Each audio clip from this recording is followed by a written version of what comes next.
नमस्कार दोस्तों, स्वागत है आपके अपने प्यारे से यूट्यूब चैनल हिंदी बाय आकाश शर्मा पर। दोस्तों, हम लोग डिस्कस कर रहे हैं भारतीय संविधान का हिस्टोरिकल बैकग्राउंड, यानी कि भारतीय संविधान के बनने के पीछे की कहानियाँ और क्या क्या घटनाएं हुई थीं जिसके भारतीय संविधान के बनने की दिशाओं में। आज का हमारा चौथा क्लास है और हिस्टोरिकल बैकग्राउंड का अंतिम क्लास है, जिसमें हम लोग डिस्कस करेंगे 1947 का भारतीय स्वतंत्रता अधिनियम। तो अगर आप चैनल पर नए हैं तो चैनल को सब्सक्राइब और वीडियो को लाइक करना ना भूलें। तो हम लोग डिस्कस करते हैं। सबसे पहले भारतीय स्वतंत्रता अधिनियम 1947, इसके पीछे का कहानी देख लेते हैं। मतलब यानी कि जो 1947 का अधिनियम था, इसके पीछे की क्या कहानी थी। दोस्तों, सर्वप्रथम अगस्त 1940 में, कब? अगस्त 1940 में अगस्त प्रस्ताव, जिसे अगस्त ऑफर भी कहा जाता है, यह रखा गया किसके सामने? भारतीय लोगों के सामने। अगस्त प्रस्ताव में पहली बार संविधान के गठन का प्रस्ताव रखा गया था।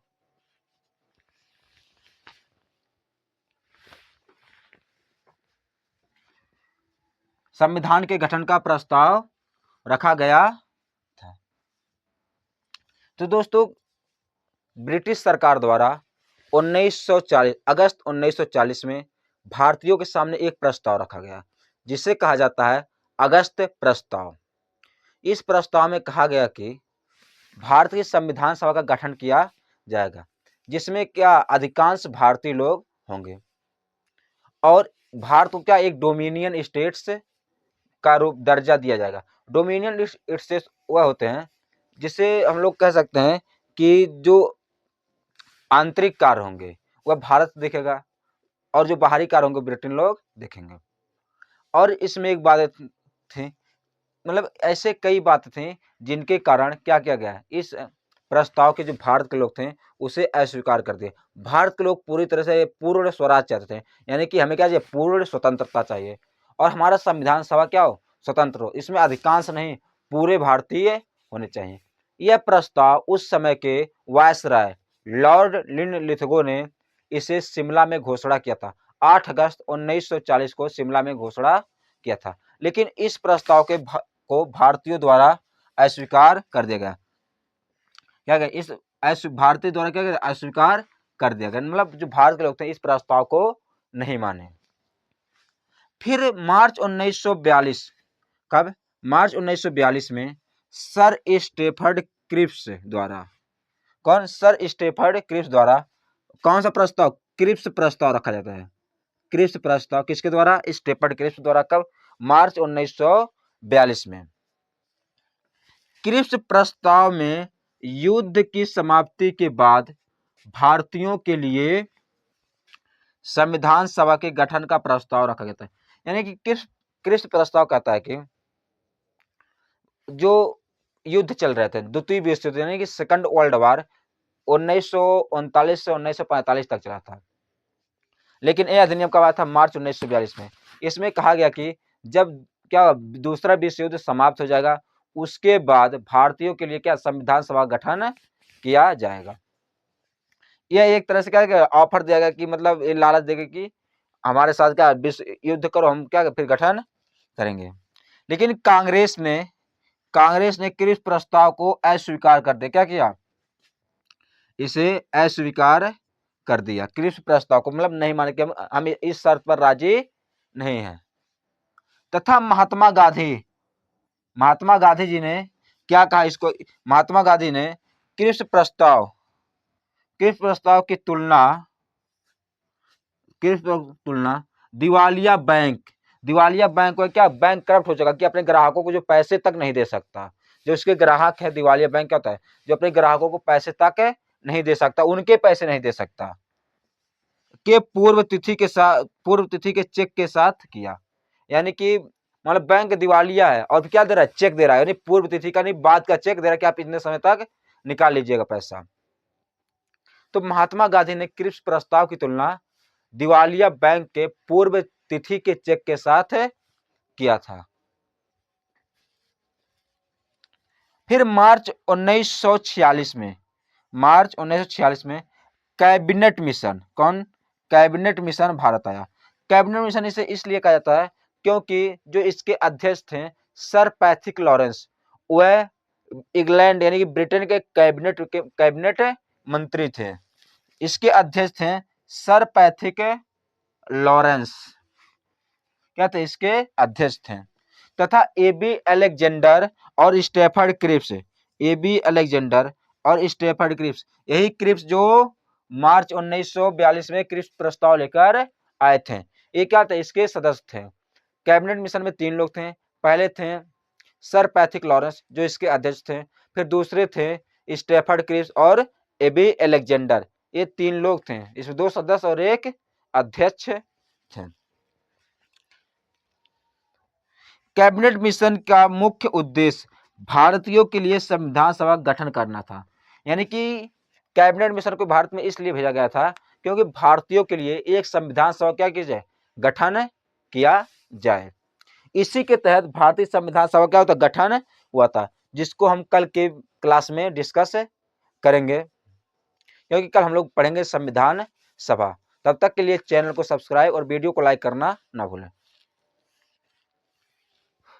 तो भारतीय संविधान गठन किसके तहत था? कैबिनेट मिशन योजना के तहत किया गया था। इसका आप स्क्रीनशॉट लीजिए। फिर हम लोग डिस्कस करते हैं भारतीय स्वतंत्रता अधिनियम 1947 की क्या क्या विशेषताएं थी।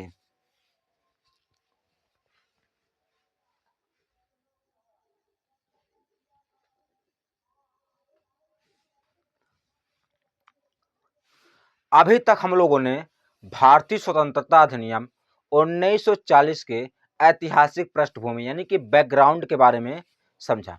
अब हम लोग समझते हैं भारतीय स्वतंत्रता अधिनियम 1947 की मुख्य विशेषताओं के बारे में। मुख्य विशेषताएं, भारतीय स्वतंत्रता अधिनियम 1947 की मुख्य विशेषताएं। पहला है, यह ब्रिटिश संसद द्वारा भारत के लिए बनाया गया अंतिम कानून था। दोस्तों, ब्रिटिश संसद द्वारा भारत के लिए बहुत कानून बनाए गए थे, लेकिन यह कानून क्या था? अंतिम कानून था। कौन सा? भारतीय स्वतंत्रता अधिनियम 1947। इस अधिनियम में पॉइंट नंबर 2 है, इस अधिनियम में भारत की स्वतंत्रता का उल्लेख था। दोस्तों, इसके पहले जितने भी अधिनियम बनाए गए, या तो उसमें डोमिनियन स्टेट था या कॉलोनी था, यानी कि उसमें स्वतंत्रता का उल्लेख नहीं किया गया था। इसके पहले जितने भी कानून बनाए थे उसमें स्वतंत्रता का उल्लेख नहीं था। यह अंतिम कानून और मतलब पहला कानून था जिसमें क्या था? भारत की स्वतंत्रता का उल्लेख था। इसमें पॉइंट नंबर 3 है, इस अधिनियम के द्वारा भारत का विभाजन हुआ। जो सबसे बड़ा चीज था क्या? भारत का विभाजन। इसमें क्या कर दिया? भारत का विभाजन का उल्लेख कर दिया गया। सबसे जो बेकार पॉइंट मेरे हिसाब से लगता है यही था कि इस अधिनियम में भारत के विभाजन का उल्लेख था, जिसके तहत भारत को 2 भागों में बांट दिया गया, एक पाकिस्तान और एक भारत। फिर इसमें चौथा पॉइंट है, देशी रियासतों को इस बात की छूट थी, क्या थी? इस बात की छूट थी कि वे भारत में मिले, क्या करें? भारत में मिले, अथवा क्या हो? अथवा पाकिस्तान में। यानी कि जो देशी रियासतें थे, यहाँ पर जहाँ जो राजाओं का शासन था, जहाँ पर ऐसे बहुत सी जगह थे, जूनागढ़, हैदराबाद, कश्मीर, ना, यानी लगभग कुल 572 रियासतें थे आसपास। तो उनको क्या थी? छूट दे गए थे, या तो आप भारत में मिलिए या तो आप पाकिस्तान में मिलिए, या तो आप क्या है? स्वतंत्र रहिए, किसी में मत मिलिए। लेकिन जो हमारे लौह पुरुष थे सरदार वल्लभ भाई पटेल, उन्होंने लगभग 500 से मतलब 550 से अधिक रियासतों को भारत में इकट्ठा करवा लिया था। फिर इसमें 5वां पॉइंट है, जब तक दोनों देशों की संविधान सभा, क्या? जब तक दोनों देशों, जो दोनों देश थे कौन? भारत और पाकिस्तान की संविधान सभा नया संविधान नहीं बना लेती, क्या करती? नया संविधान नहीं बना लेती, तब तक भारत शासन अधिनियम 1935 के द्वारा ही शासन व्यवस्था संचालित की जाए। दोस्तों, पिछले क्लास में हम लोगों ने डिस्कस किया था भारत शासन अधिनियम 1935 के बारे में, जिसे कहा गया कि यह क्या था? अब तक का सबसे बड़ा अधिनियम था। जिसमें लगभग 321 अनुच्छेद थे, 321 अनुच्छेद है। जो हमारा वर्तमान संविधान है, सबसे बड़ा स्रोत, भारत का जो वर्तमान संविधान है, सबसे बड़ा स्रोत 1935 का भारत शासन अधिनियम है, जिससे लगभग प्रत्यक्ष और अप्रत्यक्ष रूप से 200 अनुच्छेद लिए गए हैं। इसमें कहा गया कि जब तक दोनों देशों का संविधान सभाएं, भारत की और पाकिस्तान की जो संविधान सभाएं थी, वो अपना जब तक नया संविधान नहीं बना लेते हैं, तब तक 1935 के भारत शासन अधिनियम से दोनों देशों क्या किया संचालित, उनकी शासन व्यवस्थाओं को संचालित किया जाएगा। फिर इसमें लास्ट मुख्य पॉइंट है, जब तक दोनों देशों में नए संविधान, जो ये नया संविधान बनेगा दोनों देशों का, कह रहे जब तक इन दोनों देशों में नए संविधान के तहत चुनाव होकर, क्या नए संविधान के तहत चुनाव होकर नई संसद, जो नई संसद बनेगी, नई संसद गठन नहीं हो जाता है, तब तक संविधान सभा इस संसद के रूप में कार्य करेगा।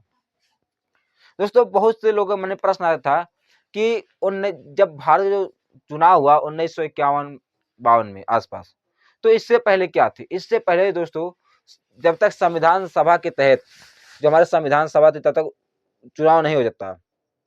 नए संविधान के तहत जब तक चुनाव नहीं हो जाता, तब जो संविधान सभा थी वही क्या करती, संसद के रूप में कार्य करती।